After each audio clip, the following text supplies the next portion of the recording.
Hello friends, welcome to my YouTube channel. My self Aman Ali Ansari from GMC Kota. In this video अपन बात करेंगे carbohydrate के बारे में। इस वीडियो में अपन डेफिनेशन और क्लासिफिकेशन देखते हैं कार्बोहाइड्रेट का। ठीक है, चलते हैं definition. So carbohydrate are the hydrates, ठीक है, they are the hydrates of carbon, यानी इसमें कार्बन होगा, हाइड्रोजन होगा, ऑक्सीजन होगा। इसका जो केमिकल फॉर्मूला है दैट इज CnH2nOn। बट यहाँ पर देखिए दो इंपॉर्टेंट पॉइंट है जो अपन को याद रखने हैं, जैसे कि लैक्टिक एसिड है, एसिटिक एसिड है, मतलब कुछ ऐसे कंपाउंड्स होते हैं जो इस फॉर्मूले को फॉलो करते हैं लेकिन दे आर नॉट कार्बोहाइड्रेट। जैसे लैक्टिक एसिड, एसिटिक एसिड, ये दोनों इस फॉर्मूले को फॉलो करते हैं but they are not carbohydrate. एक है जैसे डीऑक्सीराइबोस, क्या एक शुगर है, कार्बोहाइड्रेट है, लेकिन ये इस फॉर्मूले को फॉलो नहीं करती। ठीक है, तो ये कुछ पॉइंट आपको याद रखने थे। नाउ अपन बात करते हैं definition.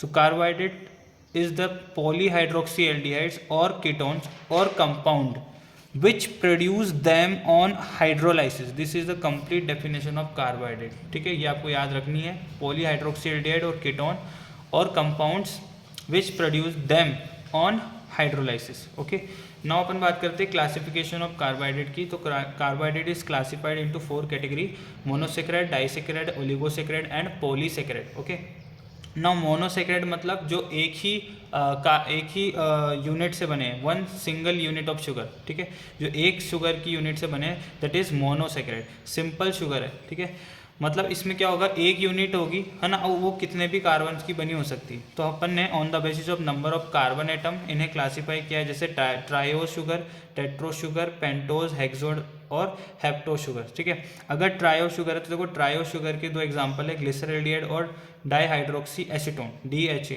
Glyceraldehyde is an Aldo sugar. Aldo sugar उन्हें कहते हैं जिसमें एल्डिहाइड ग्रुप होता है यानी CHO। कीटो शुगर जिनमें कीटोनिक ग्रुप होता है, C डबल बॉन्ड O, ये ग्रुप होता है, उन्हें कीटो शुगर कहते हैं।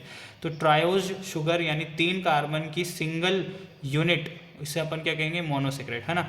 तो ट्रायो शुगर मोनोसेक्राइड में आता है ना। अब देखो ट्रायो शुगर के दो एग्जांपल, ग्लिसरॉल्डिहाइड, DHA। ग्लिसरॉल्डिहाइड एक एल्डो शुगर है और DHA एक कीटो शुगर है। दूसरा एग्जांपल है टेट्रोज, यानी 4 कार्बन की एक यूनिट, है ना। तो टेट्रोज के एग्जांपल है एरिथ्रोज और erythrulose. Erythrose is an aldose and erythrulose is a ketonic, ठीक है, कीटो शुगर। पेंटोज में दो एग्जांपल है, राइबोज और राइबुलोज। हेक्सोज में दो है, ग्लूकोज और fructose. So glucose is a aldose sugar, fructose is a keto sugar. Heptose के अंदर दो हैं, ग्लूकोहेप्टोज और एक है शीडोहेप्टुलोज, है ना। तो देखो शीडोहेप्टुलोज जो है इसके अंदर देखो जिसमें भी यूलोस आ गया लास्ट में तो वो क्या होती है, कीटो शुगर होती है। ठीक है, जैसे इसमें देख लो यूलोस है तो कीटो शुगर है। ठीक है, fructose is a keto sugar क्योंकि इसे लीव्यूलोस भी कहते हैं, लीव्यूलोस। ठीक है, तो इसमें भी यूलोस वर्ड आ गया लास्ट में, है ना, तो जिनमें भी यूलोस आता है वो कीटो शुगर होती है। प्लस हेप्टोज के अंदर जो ग्लूकोहेप्टोज है this is the aldose sugar. ठीक है, तो ये अपन ने बात करी यहाँ पर मोनोसेक्राइड की।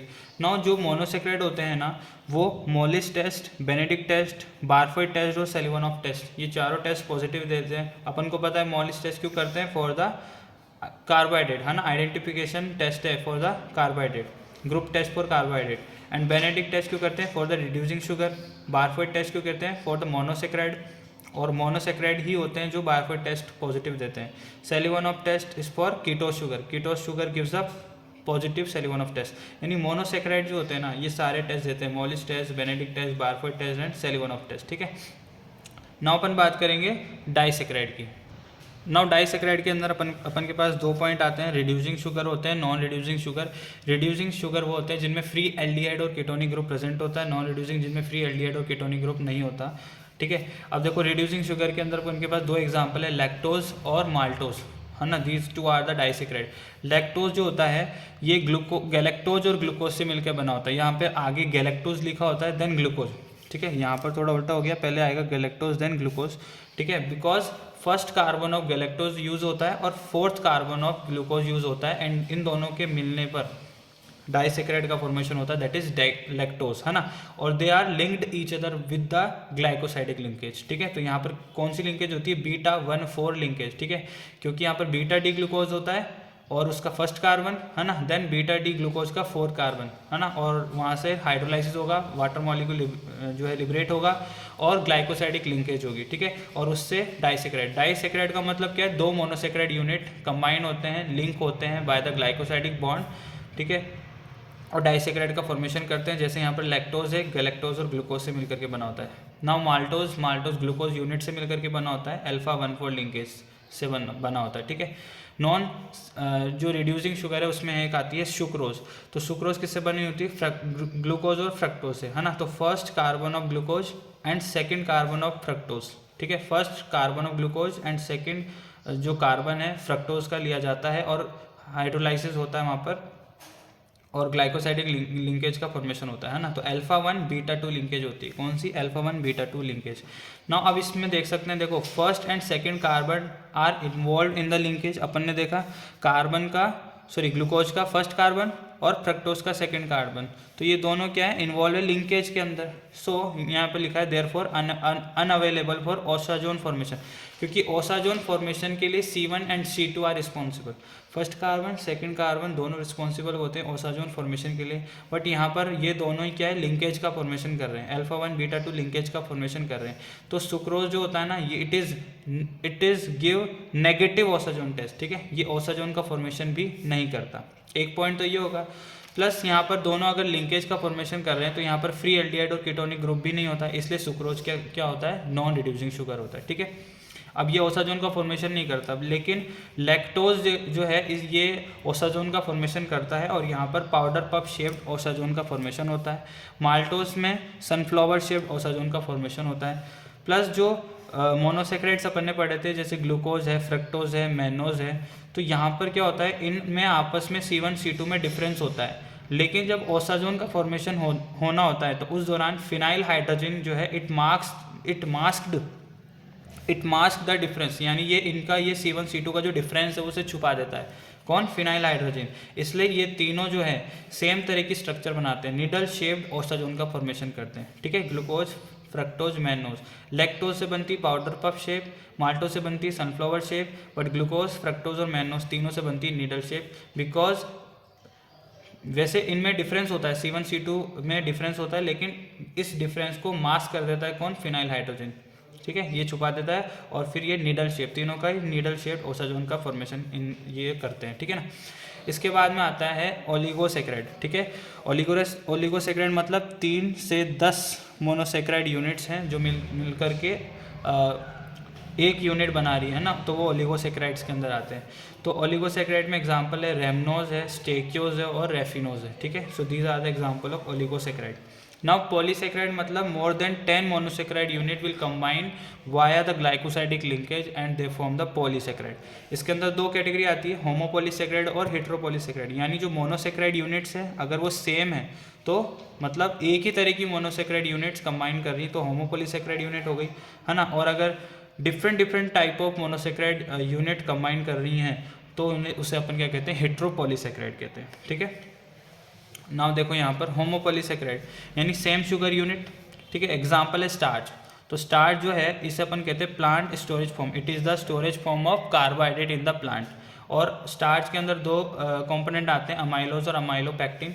Actually starch is a homopolymer of glucose, ठीक है। सो ग्लूकोज का होमोपॉलीमर है, इसके अंदर अमाइलोज होता है और अमाइलोपेक्टिन होता है। तो अमाइलोज में अपन को पता है अल्फा 1,4 लिंकेज होती है ना, और क्योंकि इसमें ब्रांचिंग नहीं होती। अमाइलोपेक्टिन में क्या होती है? ब्रांचिंग। तो जहाँ पर ब्रांचिंग होती है वहाँ पर अल्फा 1,6 लिंकेज होती है, और जो लीनियर चेन है वहाँ पर अल्फा 1,4 लिंकेज होती है, ठीक है।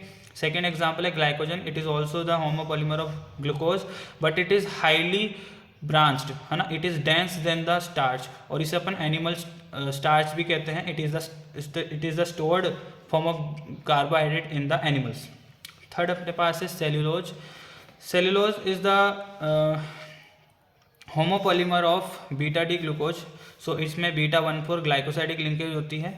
अपनी बॉडी में क्या होता है? ह्यूमन बॉडी की अगर अपन बात करें तो वहाँ पर सेल्यूलोज के डाइजेशन के लिए कोई भी एंजाइम्स नहीं होता है, इसलिए सेल्यूलोज जो होता है एक डाइटरी फाइबर की तरह एक्ट करता है, and it is responsible for increase the bulk of the stool, है ना। It gets relief from the constipation and it decrease the absorption of cholesterol and glucose, है ना। तो it is good for obesity. आपको पता है cholesterol से obesity हो सकती है, ग्लूकोज से डायबिटीज़ होती है।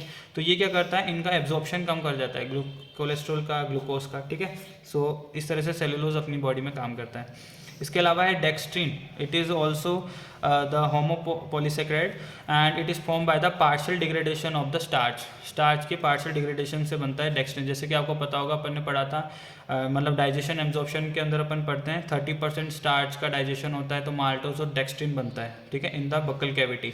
तो वही चीज़ है, it is the partial degradation of the starch, ठीक है। एंड ये भी ग्लूकोज मॉलिक्यूल का बना होता है। इसके अलावा आता है डेक्स्ट्रन। तो डेक्स्ट्रन के लिए एक पॉइंट याद रखना, it is the plasma expander, ठीक है। Dextran is also homopolysaccharide, it is the plasma expander.